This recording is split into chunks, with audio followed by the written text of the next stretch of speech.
Oke, kita akan bahas satu persatu. Kita mulai dari keputihan. Oke, keputihan ini hanya bisa terjadi pada wanita. Ini disebabkan oleh infeksi jamur, Candida albicans, atau juga infeksi bakteri ataupun infeksi virus. Ada juga beberapa yang disebabkan karena faktor stres.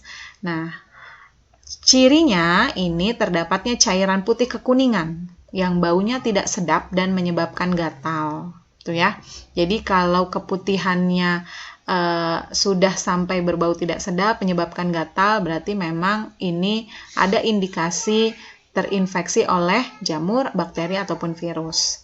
Nah, infeksi ini dapat terjadi biasanya karena masalah higienitas. Oke, itu tadi keputihan. Berikutnya adalah klamidia. Oke, klamidia ini adalah salah satu penyakit menular seksual. Nah, jadi dia dapat menular secara seksual.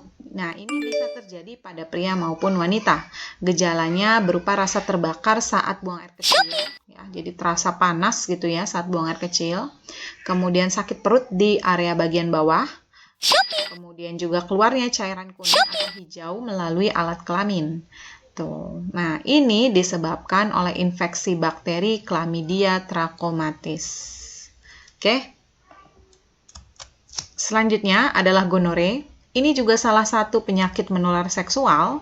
Nah, yang disebut juga kencing nanah. Kenapa namanya kencing nanah? Ya, jadi karena penyakit ini memang ditandai dengan keluarnya cairan yang seperti nanah, tuh ya. Rasanya panas, kemudian gatal di sekitar alat kelamin dan sering buang air kecil. Disebabkan oleh bakteri Neisseria gonorrhoeae. Nah, ini tadi bisa menular ya. Bisa terjadi pada pria maupun wanita. Selanjutnya adalah sifilis. Nah, sifilis juga termasuk salah satu penyakit menular seksual yang disebut juga penyakit raja singa. Nah, ini disebabkan oleh bakteri Treponema pallidum, Nah, gejalanya ini terdapat luka pada alat kelamin, rektum, ya, di lidah maupun di bibir. Nah, lukanya ini menyerupai jerawat ataupun juga menyerupai sariawan. Kemudian terjadi pembengkakan getah bening di bagian paha, bercak-bercak di seluruh tubuh, jadi ada seperti bercak-bercak merah di seluruh tubuh. Kemudian juga tulang dan sendinya terasa nyeri. Nah, ini juga sama bisa terjadi pada pria maupun wanita. Selanjutnya ada herpes genitalis. Oke, ini juga termasuk penyakit menular seksual nih, disebabkan infeksi virus herpes simplex tipe 2 yang menyerang alat kelamin bagian luar. Nah, ini ditandai dengan rasa sakit, perih, dan gatal di sekitar alat kelamin. Tuh ya, jadi penyakit ini juga dapat menular. Selanjutnya ada AIDS, ya, termasuk PMS juga sama. Nah, AIDS atau Acute Immunodeficiency Syndrome sesuai namanya, ini adalah penyakit yang menyerang sistem kekebalan tubuh. Nah, ini disebabkan oleh virus HIV, Human Immunodeficiency Virus, ya. Nah, ini juga dapat menular. Karena penyakit ini yang diserang adalah sistem kekebalan tubuh, sampai saat ini belum ditemukan nih obatnya. Yang berikutnya adalah kanker serviks. Ini hanya terjadi pada wanita. Ya, kenapa? Karena memang dia hanya menyerang bagian yang ada di pada organ wanita, yaitu serviks atau leher rahim. Ya. Nah, penyebabnya adalah virus HPV atau Human Papilloma Virus. Nah, penyakit ini bisa menular ya. Berikutnya adalah epididymistis. Ya, epididymistis ini hanya terjadi pada laki-laki. Kenapa terjadi pada laki-laki? Karena memang ini menyerang epididymis. Kalau sebelumnya kita sudah belajar kan tentang organ reproduksi pada pria, salah satunya adalah epididymis yang berfungsi dalam proses pematangan sperma. Nah, ini terjadi peradangan pada bagian epididymisnya. Kenapa? Karena bisa jadi disebabkan oleh infeksi bakteri atau kondisi penyakit lainnya. Tuh ya, jadi ada penyakit lainnya yang kemudian menyebabkan ini. Nah, ini cirinya ditandai dengan bengkak pada skrotum. Jadi skrotum itu adalah kantung yang melindungi bagian testis gitu ya. Di epididymis ini kan di belakangnya testis, menempel pada bagian belakang testis. Kemudian nyeri saat BAK, buang air kecil, dan BAK-nya sering, tuh ya. Walaupun sering dan BAK-nya juga seperti terasa belum tuntas gitu. Ya, kalau orang bilangnya kayak anyang-anyangan gitu ya. Nah, tapi bukan juga berarti, wah anyang-anyangan berarti ini. Nah, harus dilihat dari ciri lainnya, apakah bengkak pada skrotum atau bagaimana. Oke. Nah, yang berikutnya kanker prostat ini juga hanya terjadi pada laki-laki. Kenapa? Karena memang ini menyerang bagian prostat ya, kelenjar prostat. Tuh. Nah, ini disebabkan adanya mutasi genetik. Mutasi genetik ini bisa terjadi karena pola hidup atau pola makan yang salah, atau bisa juga karena paparan bahan kimia atau adanya riwayat genetik. Tuh. Ya.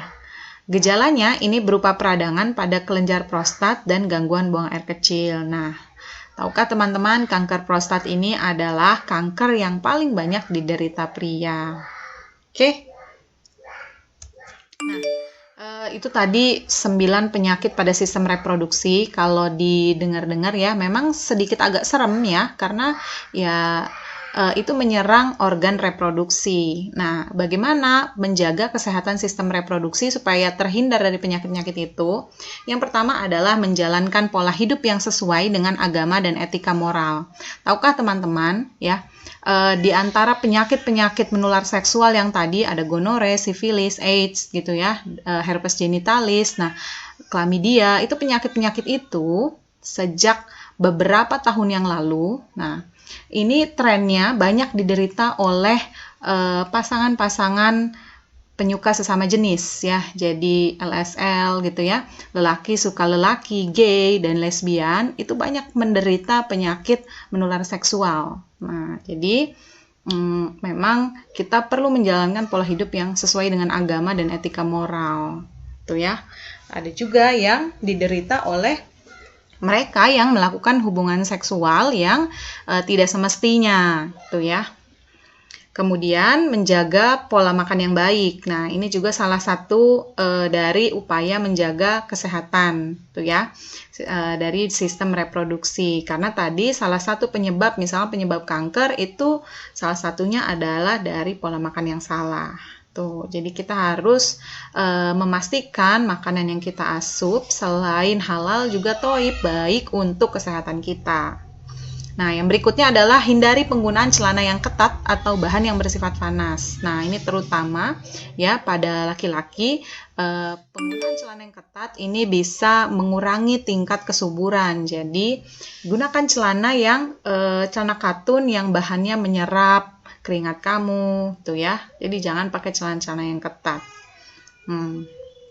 Kemudian juga jalankan pola hidup yang sehat. Pola hidup yang sehat tuh kayak apa? Rajin olahraga, gitu ya. Kemudian tidak merokok dan tidak menggunakan narkoba.